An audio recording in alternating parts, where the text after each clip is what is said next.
Hello, this is Archie Dunlop with Talking Astrology with Archie on Sunday, June the 18th, 2023. I was looking through the comments to my YouTube videos and I came across a comment relating to Meghan Markle. And this comment was from Carolyn, and Carolyn wrote, "Constructively speaking, it's my view that Mrs. Markle should be selling lipstick on a retail website." Now, on the face of it, that is not a very nice thing to say about Meghan Markle. And I myself didn't think it was particularly realistic. Yet Meghan Markle does stay in the news, and recently she and Harry have their contract with Spotify for their Archetypes podcast has come to an end. And this Archetypes podcast always seemed a bit ill-starred. Now, I'll give you an example from a website from last year. So let me just show you this website. Now, I will be linking this with astrology. I mean, this is not really about Meghan Markle. I'm just trying to use this to talk about the planet Mercury, by the way. So don't think I'm just going on some attack Meghan trip. I'm doing it for a reason, and I'm not particularly bothered about her as a person. I'm more interested in astrology. But anyway, let's just look at what this article says. You probably know it better than me, but this article is in a website called The List, and the heading is, and this is actually quite an old article. It comes from August 24th, 2022, August of last year. And it's titled, "Listeners Absolutely Rip Meghan Markle's First Podcast Apart." And so we get an idea about what the critics were saying. So, for example, Celia Walden of The Telegraph wrote that it was an interview with this inspirational sporting figure in name only, because I think Meghan did interviews with famous women, and accused Meghan of being a host who hijacks every distressing anecdote with one of their own, only theirs is longer, drawn out, more distressing. James Marriott of The Times slammed the podcast for being a tastefully soundtracked parade of banalities, absurdities, and self-aggrandizing Californian platitudes. The effect of all the tinkly music and vapid conversation is to make you feel you've been locked in the relaxation room of a wellness spa with an unusually self-involved yoga instructor. So, you get the picture. Here's more. And gossip columnist Steer Pike of The Spectator noted that it took guest Serena Williams 11 minutes to barely get a word in edgeways. So, what's this about? And I saw another YouTube video talking about this, about the Spotify deal coming to an end. And so the point they made was, they made 2 points. I mean, the first point was that Meghan Markle was so self-involved, so into herself, that she didn't give her celebrity guests any chance to express themselves. And this could have been a very successful podcast if she'd just let these famous guests, express their experiences, their thoughts, and so forth. But because she was so into herself, the podcast didn't work. But on a more positive note, and this links to what Carolyn was saying, constructively speaking, it's my view that Ms. Markle should be selling lipstick on a retail website. Um, this video I was looking at, did say that actually she was a very effective influencer, before she met Harry. She was good at selling products. So selling lipstick on a retail website was not such an unrealistic thing for her to be doing. She's an influencer. So if you're an influencer, you take a product, you kind of make it yours, and then you sell the product, and you're good at it, and you make loads of money. So how does this link in with astrology? Well, let me tell you what I think, because really it's all about astrology. It's not about Meghan Markle, however big her ego might be. So this is Meghan's chart, and this is a chart I've shown you before, and I'm not going to look at the whole chart. I just want to look at a very small section of it, and I want to look at Mercury, Sun-Mercury conjunction. Now, as I've said before, her Mercury is a problem because her Mercury is in Leo. Now, Mercury, in my opinion, does not work very well in Leo because, Mercury is a flexible planet. It likes that intellectual flexibility, even the flexibility to just gossip, move from one place to another. It needs a bit of room to breathe. I mean, it's a planet, after all, that is its own sign is in Gemini. Leo, just too fixed, too stuck. And then you throw in the Sun. So this Mercury is conjunct the Sun in Leo. And I think we're starting to see there, when you just look at the Mercury-Sun conjunction, what was going on with her podcast.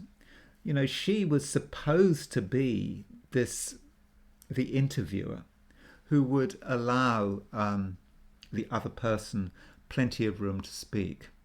But instead, she would interject her own experiences and almost perhaps compete with the person she's interviewing to say, who's had the worst experiences and so forth.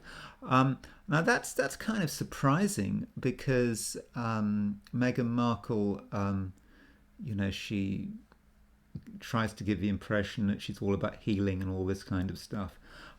Now, I have done a couple of basic courses in counselling and psychotherapy. I never really went beyond the basics because fundamentally I'm completely unsuitable to be a counsellor or a psychotherapist, but that's another story.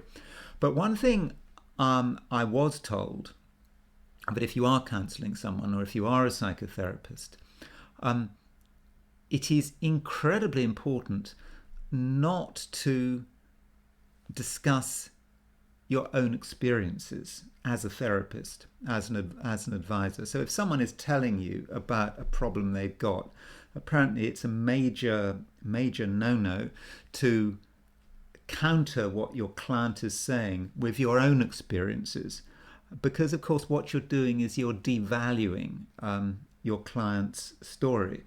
And so in a way, Meghan was just falling for that trap, and she was of course devaluing what her famous clients were talking about. So as an interviewer, this Sun-Mercury conjunction is causing major damage. I would have said that she is completely unsuited to being an interviewer because of that Sun-Mercury conjunction. It's just too positive. Mercury is the person trying to give an interview, the person setting herself up as an interviewer, but the Sun is all about ego because it's in Leo. It's a really strong Sun. So Meghan can't help herself, and her ego would just interfere with the interview. Sun conjunct Mercury.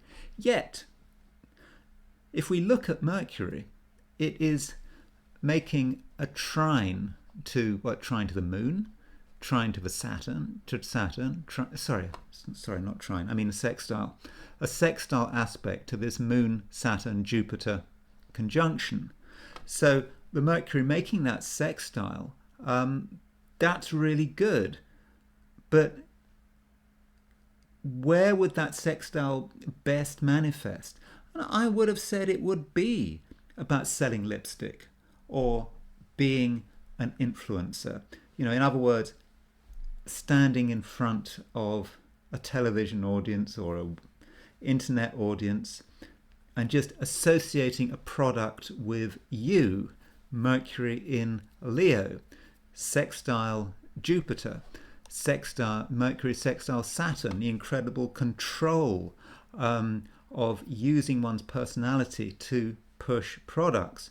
And so going back to this YouTube video I was watching, and the person saying, yeah, she was a great influencer, but you know, as an interviewer, you know, not so much, because you can't be full of ego if you want to interview people effectively. Which makes me ask the question: was she a good actor? I tried to find out, because you know, I was looking for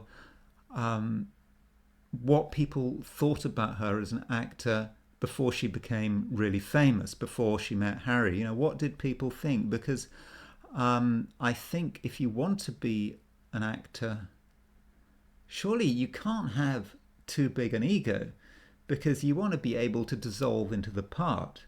I mean, I know some people have said in Suits that she overacted. I don't know whether that's true. But you need to be able to dissolve into the part. And, you know, with that Sun Mercury conjunction in Leo, maybe it was a bit difficult for her to dissolve into the part. And perhaps that was why her acting career had reached a certain limit. Anyway, I've talked enough about Meghan. And if you're still here, I'm going to talk about today, which is Sunday, June the 18th, 2023. So we've just had a new moon. And the moon has moved into Cancer. Or it's moving into Cancer. Depends on your time zone. That's good news. You know, when you've got that new moon, when the sun and the moon are both in Gemini, that is just a bit too intense. It's not very emotional, and it may be difficult to express ourselves, because, you know, new moon, when you've got a new moon, it means the moon is literally conjunct the sun. The moon is an emotional planet. When it's conjunct the sun, it's burnt up. But now that it moves into Cancer, it starts to have some space. It has emotional breathing space. So as the day progresses, we're going to find it easier to relax. We're going to find it easier to just be ourselves, to express our feelings, and to get comfortable.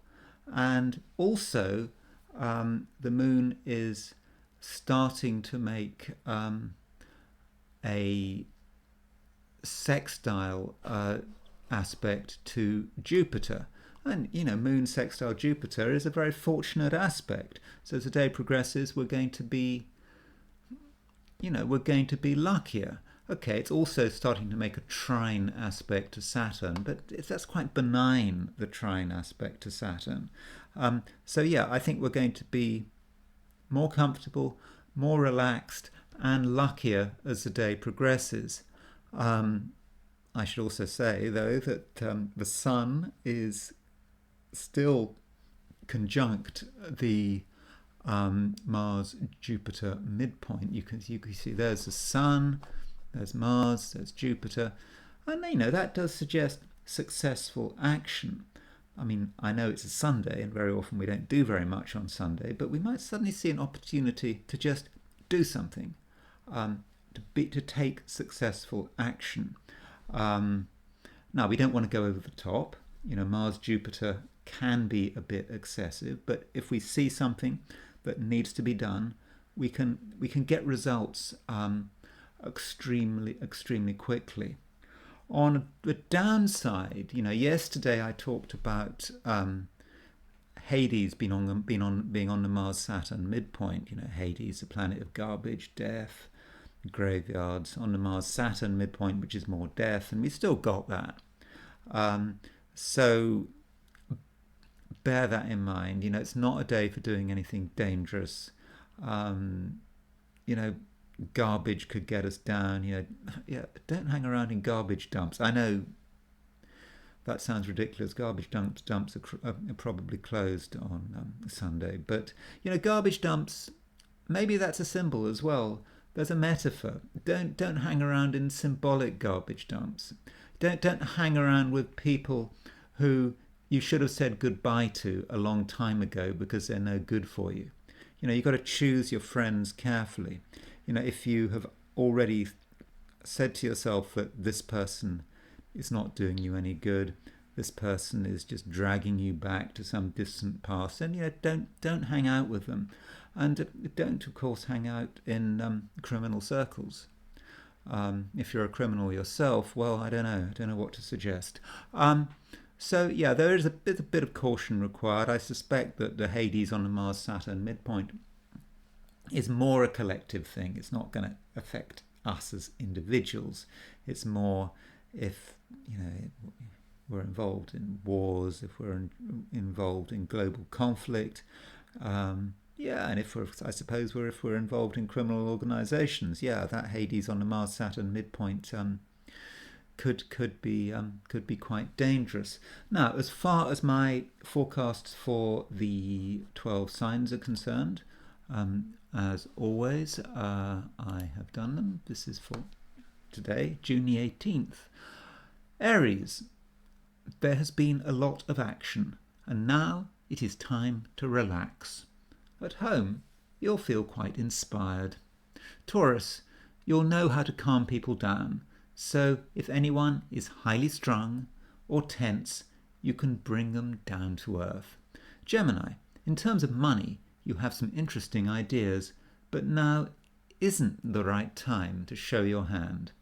Cancer, the world is coming back into focus, and it may feel that you are returning from a long journey. The day ends on a lucky note, and that's because the moon, ruler of Cancer, is applying to the sextile of Jupiter, the planet of luck. Leo, just because you are keeping a low profile doesn't mean that nothing is happening. Plans for the future are taking shape. Virgo, don't judge, don't criticize. Let people be themselves and see what happens. You may be surprised. Libra, you understand your place in the world and your behavior will be spot on. Secrets become accessible. Scorpio, you haven't got all the answers, and your view of the world has limitations. Give other people a chance to work their magic. Sagittarius, you thought you were alone, but that's not actually true. A new force is arriving, one that has your best interests at heart. Capricorn, you can sometimes be cold and aloof, but right now you need to make yourself available. Your passion and creativity make a difference. Aquarius, you might feel that you are taking the weight of the world on your shoulders. Well, it's not that bad. Actually, you're surrounded by helpers. Pisces, things are coming together and your good deeds are starting to get rewarded. You are luckier than average. Anyway, that's all I'm going to say on astrology, and I'm now going to turn to the I Ching. So, as usual, I threw the 3 coins in the air, asking a question: what will Sunday be like for visitors to my YouTube channel? And I got hexagram number 60, which is about limitation. Limitation means that there are literally limits to what we can do.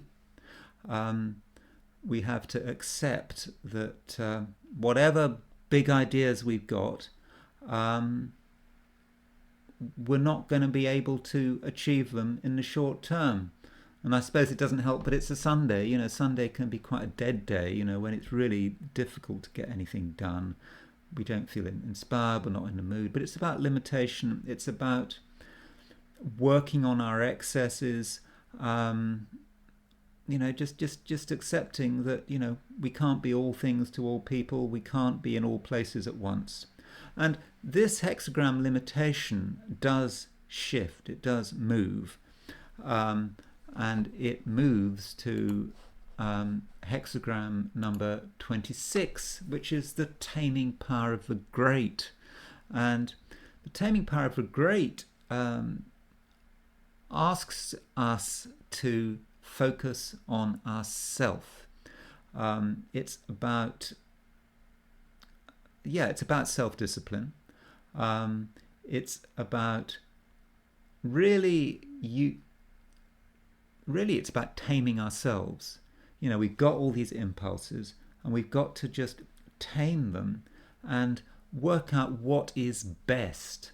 And it actually asks us to look back at our own history, not just in our own lives, but maybe in our whole heritage. And what is it? What is it in our past? Our distant past, what are our experiences and whatever, and things perhaps we used to be good at, things we used to be praised for but we've forgotten, things we learnt from our family, parents, even grandparents. How can we actually take this and turn it into something really useful? It might seem crazy, everyone thinks about the modern world and so forth, but no, the future is actually in the past. And with the taming power of the great, we have to have the self-discipline to recognize that and to tune into our own heritage. Anyway, that's all I'm going to say for today, and I will talk to you tomorrow.